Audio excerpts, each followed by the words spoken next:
చూస్తారా, ఇది నల్గొండలో జరిగింది నాన్న. మరి ఎక్కడ పోయినా ఇవన్నీ కూర్చొని మాట్లాడే కదా, చిన్న చిన్న బికినీలు అని చెప్పేసి అని, హక్కు అని చెప్పేసి అని. నల్గొండలో జరిగింది. వాడికి పెళ్లి కాకముందుకే ఒక అమ్మాయితోటి సంబంధం ఉందట. మరి దాన్నే పెళ్లి చేసుకుంటే అయిపోవు కదా ఎదవా. వాడికి వాళ్ళ మరి అమ్మాయిలకు మరి తెలుసా తెలియదా, మరి వీడు ఇంకో దానితోటి ఉన్నాడని మరి ఇంకో అమ్మాయిని తీసుకొచ్చి, మమత అనే అమ్మాయిని తీసుకొచ్చి పెళ్లి చేసారు. ఆ అమ్మాయికి ఒక కొడుకు పుట్టిండు, 6 నెలల బాబుండు. వీడు మాత్రం ఆ ఫస్ట్ పెళ్లి కాకముందు ఉన్నదాంతో మాత్రం అదే కొనసాగిస్తూ ఉన్నాడు.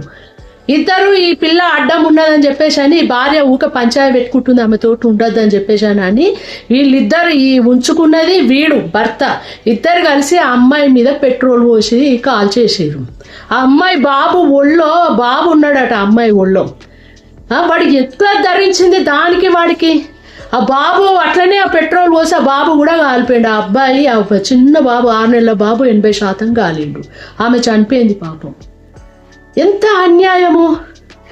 గింత నాగి క్షణిక సుఖాల కోసం ఆ గిన్ని జీవితాలను ఆగం చేసుడు. ఏం మనుషులు రా.